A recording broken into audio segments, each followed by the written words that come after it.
Boy friend ಇದ್ದಾರಾ, ನಿಮಗೆ ಮದುವೆ ಆಗಿದೆಯಾ, ಯಾವಾಗ ಮದುವೆ ಆಯಿತು, ಅದು ಇದು ಅಂದ್ಕೊಂಡು ಸುಮಾರು ಕ್ವೆಶನ್ ಕೇಳ್ತಾರೆ ಎಲ್ಲರೂ.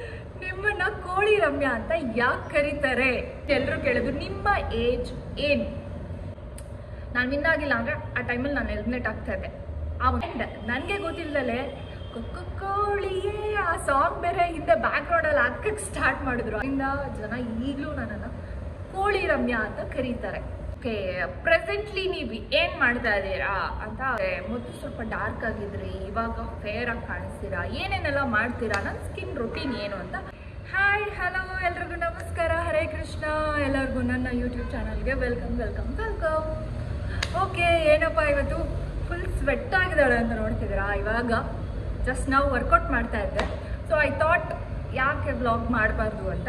ಸೊ ಹಾಗೆ ಬಂದೆ, ಸ್ವಲ್ಪ ನ್ಯಾಚುರಲ್ ಆಗಿರ್ಬೇಕಲ್ವಾ, ಅದಕ್ಕೆ ಹಾಗೆ ಬಂದಿದ್ದೀನಿ. ಏನು ಸ್ವೆಟ್ಟೆಲ್ಲ ಏನು ಒರೆಸ್ಕೊಂಡಿಲ್ಲ, ಹಾಗೆ ಬಂದ್ಬಿಟ್ಟಿದ್ದೀನಿ. ಓಕೆ, ಇವತ್ತಿನ ವ್ಲಾಗಲ್ಲಿ ನಾನು ನನ್ನ ಬಗ್ಗೆ ಹೇಳಬೇಕು ಅಂತ ಅಂದ್ಕೊಂಡಿದ್ದೀನಿ. ನನ್ನ ಬಗ್ಗೆ ಏನು ಅಂದರೆ, ಎಲ್ಲರೂ ಸೋಷಿಯಲ್ ಮೀಡಿಯಾದಲ್ಲಿ ನನ್ನ ಬಗ್ಗೆ ಏನು ಕ್ವೆಶನ್ಸ್ ಮಾಡ್ತೀರಾ, ನನಗೇನು ಕೇಳ್ತೀರಾ, ಅದಕ್ಕೆ ಆನ್ಸರ್ ಮಾಡೋಣ ಅಂತ ಅಂದ್ಕೊಂಡಿದ್ದೀನಿ. ಆ್ಯಂಡ್ ಎಷ್ಟರ ಮಟ್ಟಿಗೆ ಎಲ್ಲ ಕ್ವೆಶನ್ಸ್ಗೂ ಆನ್ಸರ್ ಮಾಡ್ತೀನಿ ಗೊತ್ತಿಲ್ಲ, ಬಟ್ ಸ್ಟಿಲ್ ಆನ್ಸರ್ ಮಾಡಬೇಕು ಅಂತ ಅಂದ್ಕೊಂಡಿದ್ದೀನಿ. ಆ್ಯಂಡ್ ಫಸ್ಟ್ ಕ್ವೆಶನ್,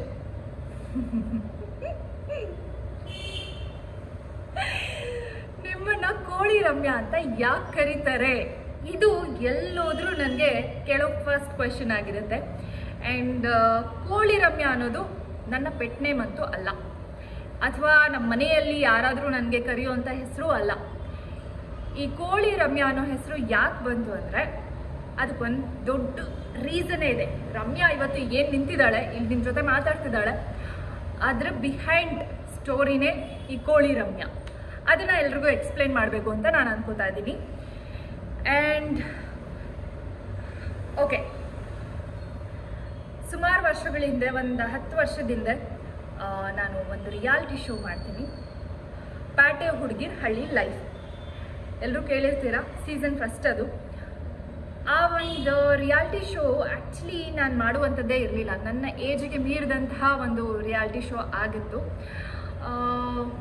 ಆ್ಯಕ್ಚುಲಿ ಆಡಿಷನ್ಗೆ ಹೋದಾಗ ನನ್ನನ್ನು ಒಳಗಡೆ ಕೂಡ ಅಲೋ ಮಾಡಲಿಲ್ಲ ಯಾರು. ಯಾಕೆ ಅಂದರೆ ನಾನು ಅಷ್ಟು ಚಿಕ್ಕವಳಿದ್ದೆ ಆ್ಯಂಡ್ ಅಷ್ಟು ಬೋಲ್ಡಾಗಿರಲಿಲ್ಲ. ಸೊ ದಟ್ ಅದನ್ನು ನೋಡ್ಬಿಟ್ಟು ನನಗೆ ಒಳಗಡೆ ಬಿಡಲಿಲ್ಲ. ನೆಕ್ಸ್ಟ್ ಸೀಸನ್ ಇರುವಾಗ ನಾನು ನಿಮ್ಮನ್ನ ಕರಿತೀನಿ ಅಂತ ಹೇಳ್ಬಿಟ್ಟು ಹಾಗೆ ಕಳಿಸ್ಬಿಟ್ರು.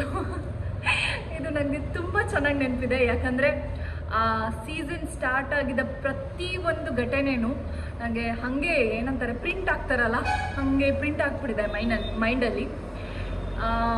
ಹೊರಗಡೆ ಕಳಿಸ್ತಾರೆ, ಆಮೇಲೆ ನಾನು ಬೇಜಾರು ಮಾಡ್ಕೊಳ್ಳಿಲ್ಲ. ಓಕೆ, ದಟ್ಸ್ ಓಕೆ, ಇನ್ನೊಂದು ಶೋಗೆ ಟ್ರೈ ಮಾಡೋಣ ಅಥವಾ ಆ್ಯಂಕರಿಂಗಿಗೆ ಟ್ರೈ ಮಾಡೋಣ ಅಂತ ಹೇಳ್ಬಿಟ್ಟು ನಾನು ಬ್ಯಾಕ್ ಆಫ್ ಆಗ್ತೀನಿ. ಆ್ಯಕ್ಚುಲಿ ಆವಾಗ ಆ್ಯಂಕರಿಂಗ್ ಮಾಡ್ತಾಯಿದ್ದೆ ಆ ಟೈಮಲ್ಲಿ. ಸೊ ಅದಕ್ಕೋಸ್ಕರ ನನಗೆ ಆಡಿಷನ್ ಕಾಲ್ ಬಂದಿತ್ತು. ಆ್ಯಂಡ್ ಸ್ವಲ್ಪ ದಿನ ಆದಮೇಲೆ ನನಗೊಂದು ಸಡನ್ನಾಗಿ ಕಾಲ್ ಬರುತ್ತೆ, ಹೀಗೆ ರಿಯಾಲಿಟಿ ಶೋ ಆಡಿಷನ್ಗೆ ಬಂದಿದ್ದಲ್ಲ, ಆ ರಿಯಾಲಿಟಿ ಶೋಗೆ ನಿಂಗೆ ಬರೋಕ್ಕೆ ಇಷ್ಟ ಇದೆಯಾ ಅಂತ. ನನಗೆ ಏನು ಮಾತಾಡಬೇಕು ಅಂತಲೇ ಗೊತ್ತಿಲ್ಲ ಆ ಟೈಮಲ್ಲಿ. ನಾನು ಸುಮ್ಮನೆ ಓಕೆ ಬರ್ತೀನಿ ಅಂತ ಹೇಳಿದೆ. ಆ್ಯಂಡ್ ಒಂದಷ್ಟು ರೂಲ್ಸ್ ಹೇಳ್ತಾರೆ. ಫಸ್ಟ್ ಥಿಂಗ್, ಮೊಬೈಲ್ 3 ತಿಂಗಳು ಯೂಸ್ ಮಾಡೋಂಗೇ ಇಲ್ಲ.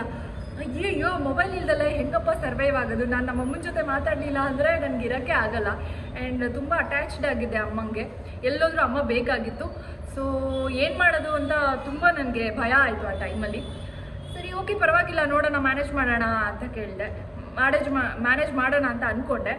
ಆ್ಯಂಡ್ ನಾನು ಅವ್ರು ಹೇಳಿದ ಕ್ವೆಶನ್ಗೆ ನಾನು ಕೇಳಿದ ಕ್ವೆಶನ್ ಏನು ಗೊತ್ತಾ?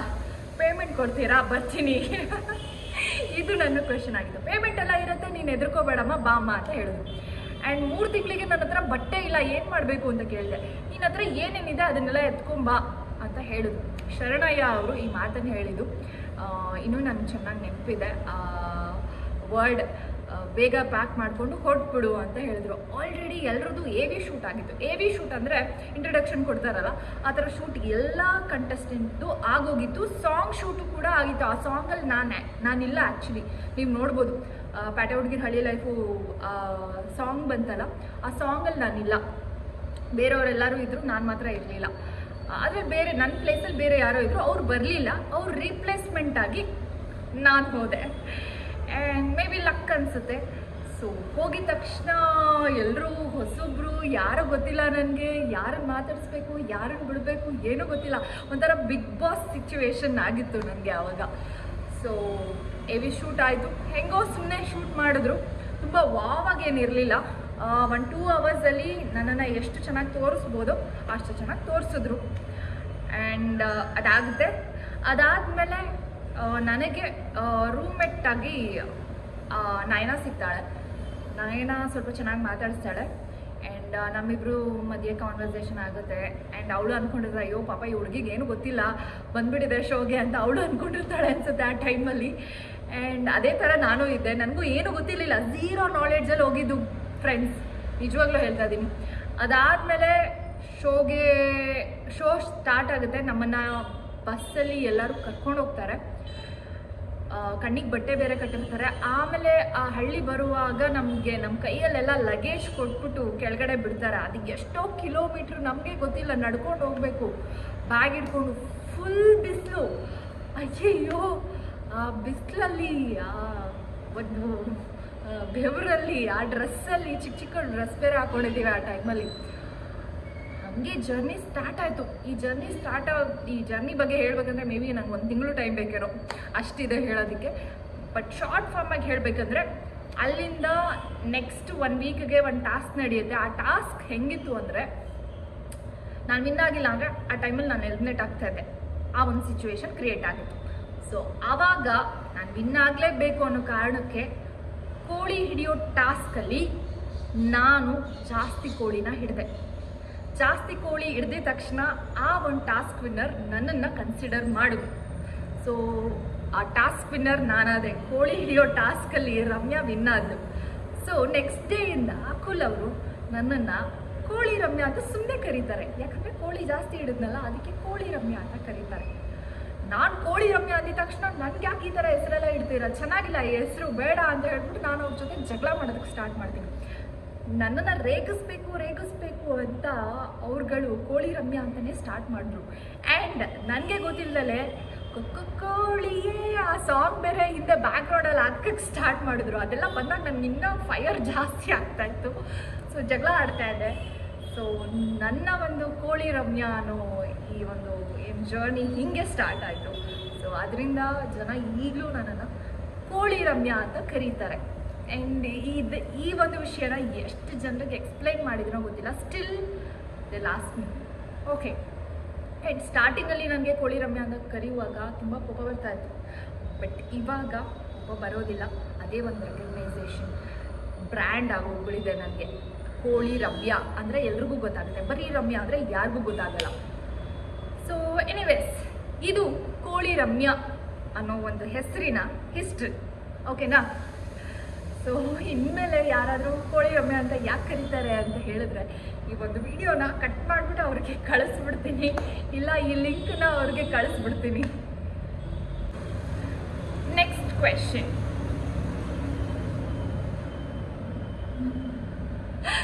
ನೆಕ್ಸ್ಟ್ ಕಾಮನ್ ಕ್ವೆಶನ್ ಎಲ್ಲರೂ ಕೇಳೋದು, ನಿಮ್ಮ ಏಜ್ ಏನು?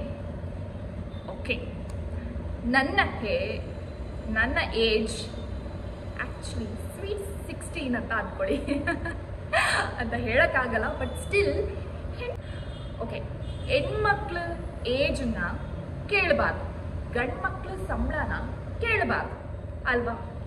ಏಜಲ್ಲಿ ಏನಿದೆ, ಏನಕ್ಕೆ ಏಜೆಲ್ಲ ಕೇಳಬೇಕು? ಓಕೆ, 18+ ಅಂತ ಅಂದ್ಕೊಳ್ಳಿ. This is my answer for this. Okay. And next ಕೇಳೋ ಕಾಮನ್ ಕ್ವೆಶನ್,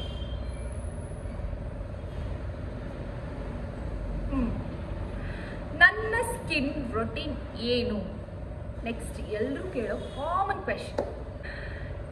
ನನ್ನ ಸ್ಕಿನ್ ಹೇಗೆ ಇಷ್ಟು ಚೆನ್ನಾಗಿದೆ, ಗ್ಲೋ ಆಗುತ್ತೆ, ಮೊದಲು ಸ್ವಲ್ಪ ಡಾರ್ಕ್ ಆಗಿದ್ರಿ, ಇವಾಗ ಫೇರ್ ಆಗಿ ಕಾಣಿಸ್ತೀರಾ, ಏನೇನೆಲ್ಲ ಮಾಡ್ತೀರಾ, ನನ್ನ ಸ್ಕಿನ್ ರೊಟೀನ್ ಏನು ಅಂತ ಕಾಮನ್ ಆಗಿ ಎಲ್ಲರೂ ನನಗೆ ಕೇಳ್ತೀರಾ.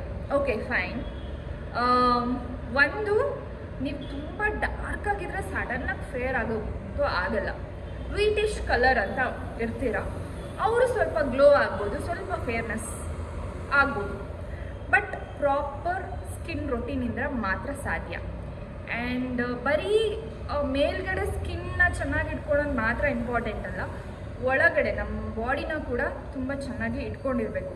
ಮೇನ್ಲಿ ಜಾಸ್ತಿ ನೀರು ಕುಡಿಬೇಕು.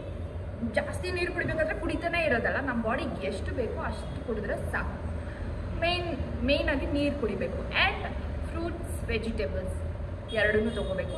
ಆ್ಯಂಡ್ ಪ್ರೋಟೀನ್, ಇದು 3 ನಿಮ್ಮ ಬಾಡಿಯಲ್ಲಿ ಇರಬೇಕು ಅಷ್ಟೇ. ಅದನ್ನು ಇನ್ಕ್ಲೂಡ್ ಮಾಡ್ಕೊಳ್ಳೋ ಥರ ನಿಮ್ಮ ಫುಡ್ ರೊಟೀನ್ನ ಮೇಂಟೈನ್ ಮಾಡ್ಕೊಳ್ಳಿ. ನಾನು ಹಾಗೆ ಮಾಡ್ತೀನಿ. ಆ್ಯಂಡ್ ಹೊರಗಡೆ ನನ್ನ ಸ್ಕಿನ್ಗೆ ಏನೇನು ಯೂಸ್ ಮಾಡ್ತೀನಿ ಅಂದರೆ ಸನ್ಸ್ಕ್ರೀನ್ ಯೂಶಲಿ ಯೂಸ್ ಮಾಡ್ತೀನಿ, ಮಾಯ್ಶ್ಚರೈಸರ್ ಯೂಸ್ ಮಾಡ್ತೀನಿ ಇವಾಗ ಸದ್ಯಕ್ಕೆ. ಆ್ಯಂಡ್ ಎಲ್ಲರ ಥರ ನನಗೂ ಪಿಂಪಲ್ ಆಗುತ್ತೆ ಒಂದೊಂದು ಸೀಸನಲ್ಲಿ.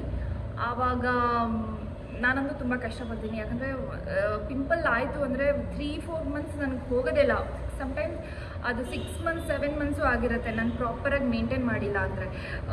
ಏನಾದರೂ ರಿಯಾಲಿಟಿ ಶೂಟ್ಗೆ ಹೋಗಿರ್ತೀನಿ, ಆವಾಗ ಸ್ಕಿನ್ ರೊಟೀನ್ ಮೇಂಟೈನ್ ಮಾಡೋದಕ್ಕೆ ಆಗಲ್ಲ ಆ ಟೈಮಲ್ಲಿ. ಡಾನ್ಸ್ ಶೋ ಆ ಥರದ್ದೇನಾದರೂ ಇದ್ದಾಗ ಆವಾಗ ನಾನು ತುಂಬ ಕಷ್ಟಪಟ್ಟಿದ್ದೀನಿ ಬ್ಯಾಕ್ ಟು ನಾರ್ಮಲ್ ಸ್ಕಿನ್ನ ಮಾಡ್ಕೊಳ್ಳೋದಕ್ಕೆ. ಆ್ಯಂಡ್ ಒಂದ್ಸಲ ಮಾರ್ಕ್ ಆಯಿತು ಅಂದರೆ ಅದು ಹೋಗಲ್ಲ, ಎಲ್ರಿಗೂ ಗೊತ್ತಿರೋ ವಿಷಯ ಇದು. ಬಟ್ ನನಗೆ ದೇವ್ರು ಕೊಟ್ಟಿರೋ ವರನೋ ಏನೋ ಟಚ್ ನನಗೆ ಆ ಥರ ಮಾರ್ಕ್ ಉಳ್ಕೊಳ್ಳಲ್ಲ. ಸ್ವಲ್ಪ ಚೆನ್ನಾಗಿ ಸ್ಕಿನ್ನ ಮೇಂಟೈನ್ ಮಾಡ್ತೀನಿ ನಾನು. ಸೊ ಹಾಗಾಗಿ ನನ್ನ ಸ್ಕಿನ್ ಚೆನ್ನಾಗಿರುತ್ತೆ. ಆ್ಯಂಡ್ ಮೊದಲು ಸ್ಕಿನ್ ಗ್ಲೋಯಿಂಗಿಗೆ ಸ್ವಲ್ಪ ಟ್ರೀಟ್ಮೆಂಟ್ ಎಲ್ಲ ತೊಗೊಂಡಿದ್ದೆ. ಆವಾಗ ಒಂದು ಲೆವೆಲ್ಗೆ ಸ್ಕಿನ್ ಚೆನ್ನಾಗಾಯಿತು, ಅದನ್ನೇ ಹಾಗೆ ಮೇಂಟೈನ್ ಮಾಡ್ಕೊಂಡು ಬಂದಿದ್ದೀನಿ. ಇವಾಗ ಜಸ್ಟ್ ನಾನು ಮಾಯ್ಶ್ಚರೈಸರ್ ಚೆನ್ನಾಗಿ ಅಪ್ಲೈ ಮಾಡ್ತೀನಿ ಆ್ಯಂಡ್ ಸನ್ಸ್ಕ್ರೀನ್ ಲೋಷನ್ನ ಅಪ್ಲೈ ಮಾಡ್ತೀನಿ. ಅದು ಬಿಟ್ಟರೆ ಇಂಟೆಕ್ ಚೆನ್ನಾಗಿ ಮಾಡ್ತೀನಿ. ಸೊ ಹಾಗಾಗಿ ಚೆನ್ನಾಗಿರುತ್ತೆ. ಆ್ಯಂಡ್ ನನಗೂ ಟ್ಯಾನ್ ಆಗುತ್ತೆ ನೋಡಿ, ನನ್ನ ಸ್ಕಿನ್ಗೆ ಫೇಸ್ಗೂ ಮತ್ತು ಕೈಗೂ ಎಷ್ಟು ಟ್ಯಾನ್ ಆಗಿದೆ. ಸೊ ನನಗೂ ಟ್ಯಾನ್ ಆಗುತ್ತೆ. ಟ್ಯಾನ್ ಆಗೋ ಟೈಪಲ್ಲಿ ಏನೂ ಮಾಡೋಕ್ಕಾಗಲ್ಲ, ವಿ ಹ್ಯಾವ್ ಟು ಮೇಂಟೈನ್. ನಾನು ಸ್ವಲ್ಪ ಲೇಜಿನೇ ಸ್ವಲ್ಪ, ಏನು ಟ್ಯಾನ್ ಎಲ್ಲ ಆದಾಗ ಅದನ್ನೆಲ್ಲ ಮೇಂಟೈನ್ ಮಾಡೋದಕ್ಕೆ ನನಗೂ ಕಷ್ಟನೇ. But still I maintaining. And ಇದು ನನ್ನ ಸ್ಕಿನ್ ರೊಟೀನ್ ಆಗಿದೆ.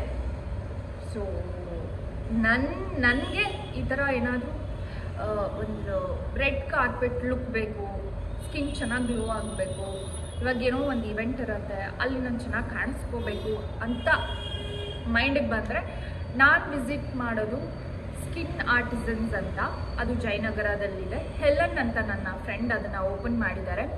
ಸೊ ಮೋಸ್ಟ್ ಕಾಮನ್ಲಿ ನಾನು ಹೋಗೋದೇ ಅಲ್ಲಿ, ಎಲ್ರಿಗೂ ಗೊತ್ತಿರುತ್ತೆ, ನನ್ನ ಫೀಡಲ್ಲೂ ಅದೇ ಇರುತ್ತೆ. ಸೊ ಏನಾದರೂ ಬೇಕು ಅಂದರೆ ನಾನು ಅಲ್ಲೇ ಹೋಗ್ತೀನಿ. ಸ್ಕಿನ್ ಬಗ್ಗೆ ಏನೇ ಒಂದು ಕ್ವೆಶನ್ಸ್ ಇದ್ರೂ ನನ್ನ ಆನ್ಸರ್ಸ್ ಅಲ್ಲೇ ಸಿಗೋದು. ಸೊ ಹಾಗಾಗಿ ಅಲ್ಲಿ ವಿಸಿಟ್ ಮಾಡ್ತೀನಿ. ಸೊ ನೀವು ಹೋಗಬೇಕು ಅಂದರೆ ಹೋಗ್ಬೋದು. ಇದು ನನ್ನ ಸ್ಕಿನ್ ಬಗ್ಗೆ, ಓಕೆನಾ? ಆ್ಯಂಡ್ ನೆಕ್ಸ್ಟ್ ಕ್ವೆಶನ್,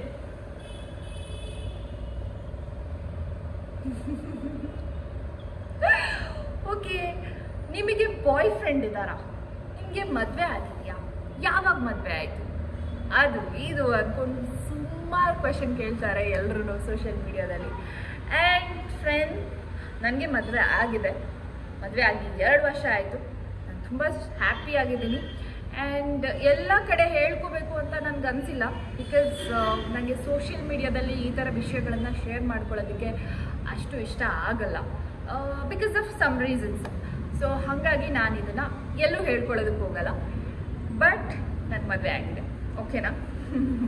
ನಿಮ್ಮ ಕ್ವೆಶನ್ಸ್ಗೆ ಆನ್ಸರ್ ಸಿಕ್ತು. ಆ್ಯಂಡ್ ನೆಕ್ಸ್ಟ್ ಕ್ವೆಶನ್,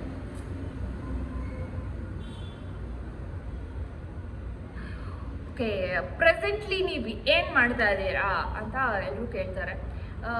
ಈ ಪ್ರೆಸೆಂಟ್ ಬಗ್ಗೆ ಮಾತಾಡೋದಕ್ಕಿಂತ ಮುಂಚೆ ನನ್ನ ಒಂದು ಜರ್ನಿ ಬಗ್ಗೆ ಹೇಳ್ಬಿಡ್ತೀನಿ. ನಾನು ಸುಮಾರಷ್ಟು ರಿಯಾಲಿಟಿ ಶೋ ಮಾಡಿದ್ದೀನಿ. ಪ್ಯಾಟೆ ಹುಡುಗಿರ ಹಳ್ಳಿ ಲೈಫ್, ಹಳ್ಳಿ ಐದ ಪ್ಯಾಟೆಗೆ ಬಂದ, ಪ್ಯಾಟೆ ಹುಡುಗಿರ ಹಳ್ಳಿ life season 2, and dance reality show, dance ಆಗಿರ್ಬೋದು, DJD ಆಗಿರ್ಬೋದು, ಜೋಡಿ ಆರ್ ಯು ರೆಡಿ ಆಗಿರ್ಬೋದು. ಕನ್ನಡ ಮಾತ್ರ ಅಲ್ಲ, ತಮಿಳಲ್ಲೂ ವರ್ಕ್ ಮಾಡಿದ್ದೀನಿ, ತೆಲುಗುಲೂ ವರ್ಕ್ ಮಾಡಿದ್ದೀನಿ. ಆ್ಯಂಡ್ ನನಗೆ ಕನ್ನಡ ಮತ್ತು ತಮಿಳಲ್ಲಿ ಸ್ವಲ್ಪ ಪಾಪ್ಯುಲಾರಿಟಿ ಸಿಕ್ತು. ಸೊ ಹಾಗಾಗಿ ಅಲ್ಲೂ ಇಲ್ಲೂ ಎರಡೂ ಕಡೆನೂ ಬ್ಯಾಲೆನ್ಸ್ ಮಾಡಿಕೊಂಡು ವರ್ಕ್ ಮಾಡ್ತಾ ಇದ್ದೀನಿ. ತಮಿಳಲ್ಲಿ ಸುಮಾರಷ್ಟು ಸೀರಿಯಲ್ಗಳನ್ನು ಮಾಡಿದೆ ನಾನು. ನನಗೆ ಸತ್ಯ ಅನ್ನೋ ಸೀರಿಯಲಲ್ಲಿ ಒಂದು ಒಳ್ಳೆ ಫೇಮ್ ಸಿಕ್ತು. ಸೊ ಹಾಗಾಗಿ ಜನ ಈಗಲೂ ರೆಕಗ್ನೈಸ್ ಮಾಡ್ತಾರೆ. ಅಲ್ಲಿ ಕರ್ನಾಟಕದಲ್ಲೇ ಅಗೇನ್ ಕೋಳಿ ರಮ್ಯಾ ಅನ್ನೋ ಹೆಸರು ಯಾವ ಒಂದು ಕ್ಯಾರೆಕ್ಟ್ರು ಬಂದ್ರೂ ಅಳಿಸೋಕ್ಕೆ ಆಗಲೇ ಇಲ್ಲ. ಸೊ ಹಾಗಾಗಿ ಈಗಲೂ ನನ್ನನ್ನು ಜನ ಕೋಳಿ ರಮ್ಯಾ ಅಂತಲೇ ಕರೀತಾರೆ. ಇದು ನನ್ನ ಏನು ಜರ್ನಿ ಬಗ್ಗೆ. ಆ್ಯಂಡ್ ಪ್ರೆಸೆಂಟ್ಲಿ ನಾನು ಜೀ ಕನ್ನಡದಲ್ಲಿ ನಾನಿನ್ನ ಬಿಡಲಾರೆ ಅನ್ನೋ ಸೀರಿಯಲ್ನ ಮಾಡ್ತಾ ಇದ್ದೀನಿ. ಭೈರವಿ ಅನ್ನೋ ತೆಲುಗು ಸೀರಿಯಲ್ನು ಜಮಿನಿಯಲ್ಲಿ ಮಾಡ್ತಾ ಇದ್ದೀನಿ. ಆ್ಯಂಡ್ ಅದ್ರ ಜೊತೆಗೆ ನಿಮ್ಮ ಜೊತೆ ಯಾವಾಗಲೂ ಟಚ್ಚಲ್ಲಿರೋದಕ್ಕೆ ಯೂಟ್ಯೂಬಲ್ಲಿ ಕೂಡ ಇರ್ತೀನಿ. ವ್ಲಾಗ್ಗಳನ್ನು ಹಾಕ್ತಾ ಇರ್ತೀನಿ, ಲೈವ್ ಮಾಡ್ತಾ ಇರ್ತೀನಿ. ಆ್ಯಂಡ್ ರೀಲ್ಸ್ ಎಲ್ಲರೂ ನೋಡ್ತಾನೆ ಇರ್ತೀರ. ನನ್ನ ಇನ್ಸ್ಟಾಗ್ರಾಮ್ ಅಕೌಂಟಲ್ಲಿ ಹೋಗಿ ನೋಡಿದ್ರೆ ಎವ್ರಿ ಡೇ ಏನಾದರೂ ಒಂದು ಫೀಡ್ ಇದ್ದೇ ಇರುತ್ತೆ. ಸೊ ಇದು ನನ್ನ ಪ್ರೆಸೆಂಟ್ ಅಷ್ಟೇ.